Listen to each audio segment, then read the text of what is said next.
all of us. For our last speaker, I would like to introduce Maria Logos.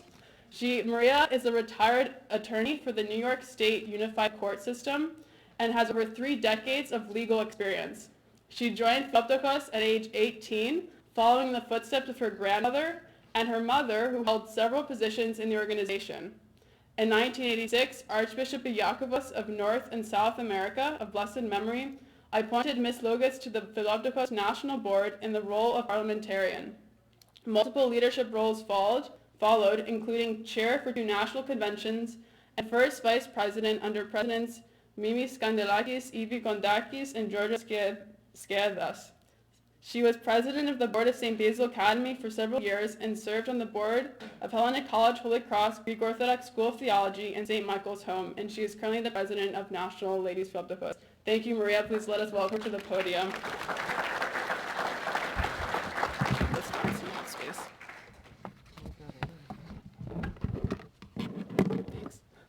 Thank you. Your Grace, Reverend Fathers, ladies and gentlemen, and all you Philoptochos members out there in the audience, good evening, and thank you for this opportunity to speak to you of the Greek Orthodox Ladies Philoptochos Society to assist our brothers and sisters challenged by homelessness and food insecurity in New York City, throughout the United States, and across the world. Philoptochos has a long tradition, nearly 9 decades of service to people in times of need with empathy and love, and at all times acting in a way that reaffirms personal dignity. For those who have found themselves vulnerable to homelessness, the Society has contributed to housing costs, to prevent evictions and foreclosures. We've offered financial assistance to keep homes lit and heated, and we provided emergency grants to people whose homes have been hit by natural disasters like floods and hurricanes and fires. Recognizing that no one should have to choose between medical care and the security of a home, the Society assists with uncovered medical costs and supports philoxenia houses throughout the country, offering housing to families, temporary housing, to families who travel for medical treatment. Philoptochos also supports homeless veterans, we've heard a little bit about that, through programs like Operation Homecoming, providing them with house supplies and assisting them to transition to permanent housing.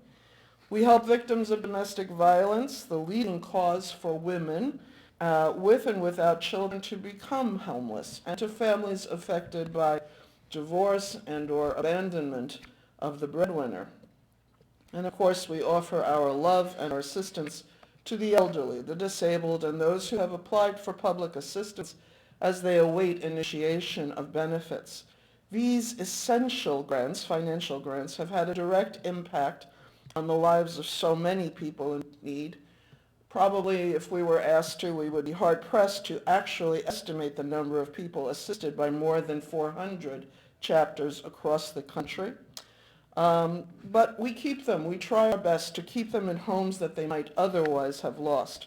Our thanks go to our National Philoptochos social worker, Paulette Yannikopoulos, and to so many dedicated stewards who counsel, evaluate, comfort, and work with our clients to achieve better lives and better living conditions.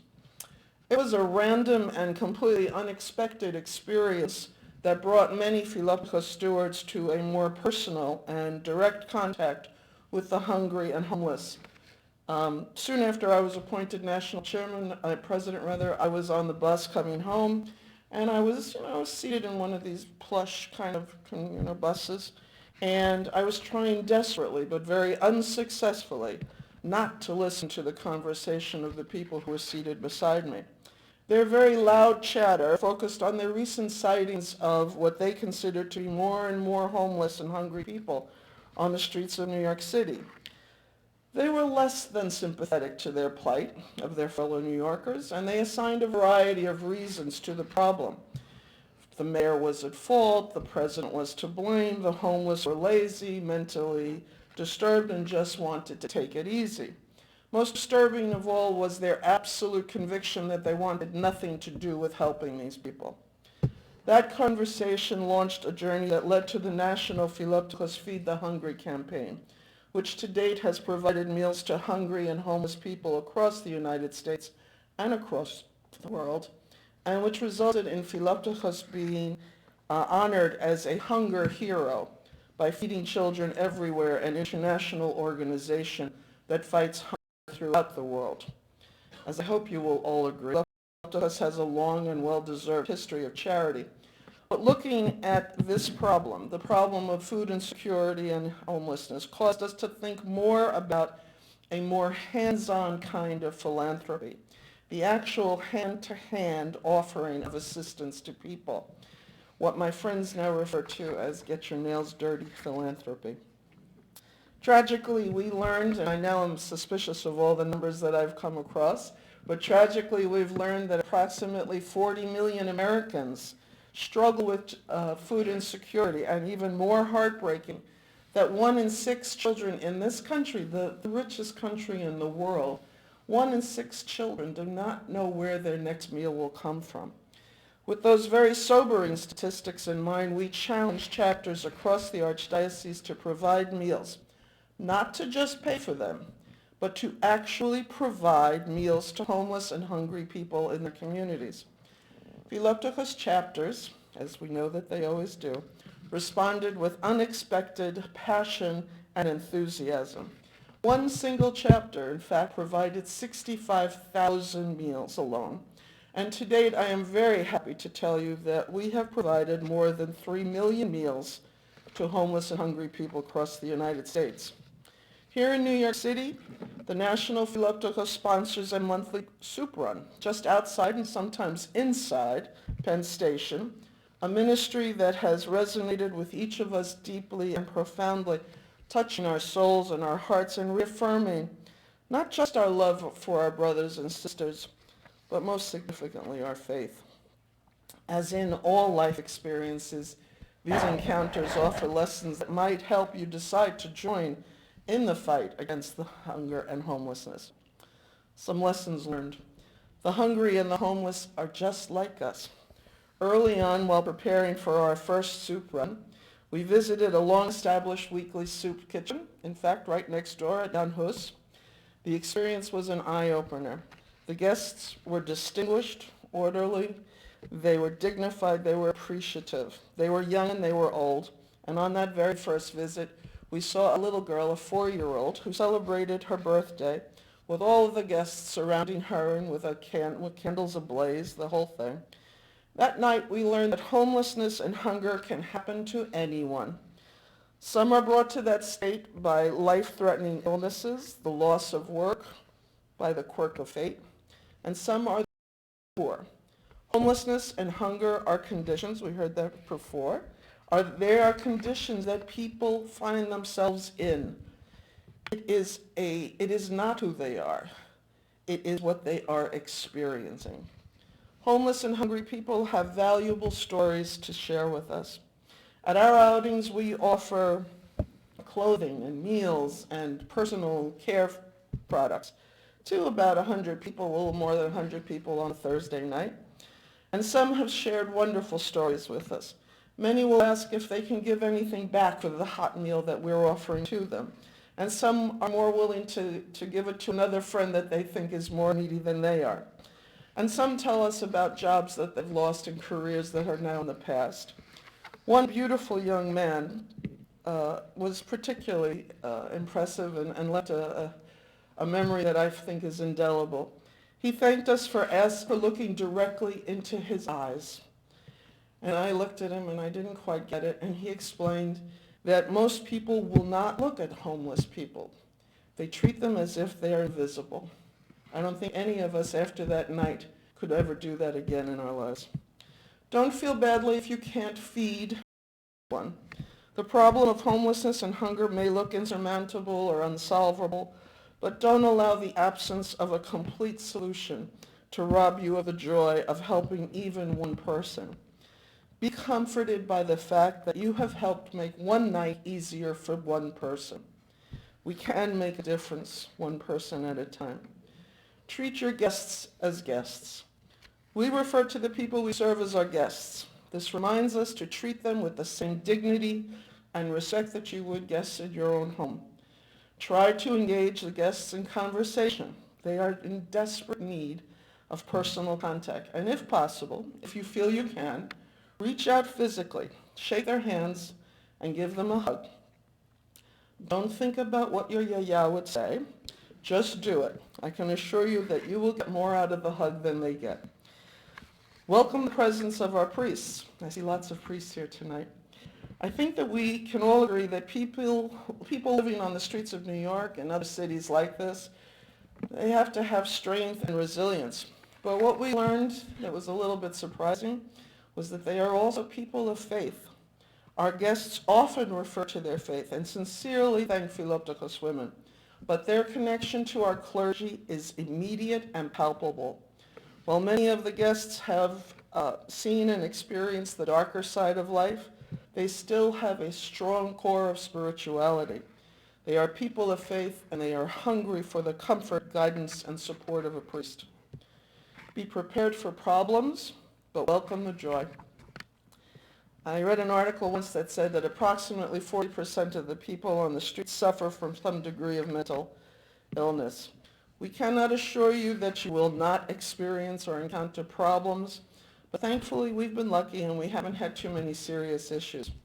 And very often the other guests come to calm and quiet anyone who's concerned or who's raising a ruckus. Here's a secret. It doesn't take a lot of money to do what we do. You might think that programs like these are expensive and that hunger is a dilemma that can only be solved, although I understand globally it can only be solved, but on our level it can be solved only with love and kindness. We in Philoptochos have found that if asked, people are almost always extraordinarily generous. We received hundreds and hundreds of clothing items from a retailer who is a local parishioner. We've partnered with restaurateurs who always have food left over that would otherwise have gone to waste. Dentists have provided mounds of toothpaste and toothbrushes, and Bombas, a sock manufacturer with a heart, has donated countless pairs of socks, a very much needed commodity. And always, always, our stewards and their families have offered more than just their hearts to this cause. Our community knows about hospitality. We know how to set a table. It's a transferable skill that has benefited this cause immeasurably. People have even underwritten soup runs in memory of beloved family members. All of these efforts have been coordinated by the National Philoptochos Feed the Hungry Chair, the supremely organized, kind-hearted, big-hearted, and tireless Georgia Vlitas. Please contact Georgia at our national office for her guidance and inspiration. The bottom line is this. Given an opportunity, people are eager to be generous and helpful. Teach your children well. We should use these opportunities, soup runs, stocking soup kitchens, as educational tools to introduce our youth to the needy around them and to the tradition of a lifetime of service. From young children, we learned that we shouldn't use plastic bags. And soon a parish out in New Jersey had their Hope group, the little ones, Hope, right? Had their Hope group collect sustainable bags to donate to our services. Early on, a 10-year-old came to me and he told me that he was in charge of giving out clothes to people on a midnight run. So I wondered how the youngster handled this kind of stuff, How did he deal with them? And so very sensitively, I asked him how he did it. What did he say? How did he feel? And the child looked at me rather curiously and simply said, I just asked them what their size is. So here's the lesson. Follow the model of the children and just do it. What comes around, this is where I end up, what goes around comes around. In a recent segment on a news program, a world-renowned cardiologist suggested that the selfless service to someone outside of your family, outside of your community, someone that you don't know, may be the very best thing you can do for heart health. Your presence here tonight is evidence that you are already thinking about service to your brothers and sisters. I truly believe that feeding the homeless and the hungry will not only provide nourishment to those we serve, the physical act of giving feeds our souls and our spirits as well. Hunger and homelessness are a pervasive challenge in this city and all over the world. The problem's been around for generations, but the time for compassion alone has passed, and we need to match our good intentions with hard work. We may never know or see the results of our work, but we can be certain that doing nothing will produce nothing. We can be agents for change, and I urge you to consider joining or starting or helping, whatever, with a hunger program and a homeless program. It may look like a sacrifice today, but I promise you it'll be the best thing you ever do for yourself. Thank you very much.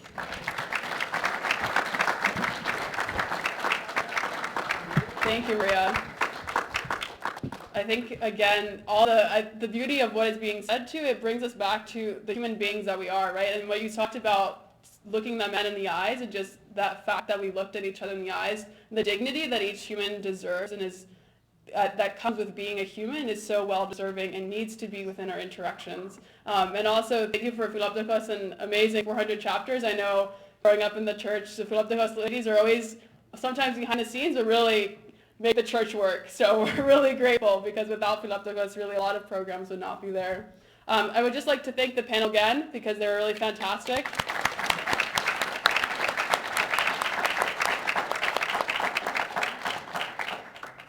What we're going to do now, we're having a lightning round. If I can have one representative from each organization at the tables come up here, please. And I'm going to give you, sorry. I forgot, I told myself. We're doing question and answer quickly for quick question and answer.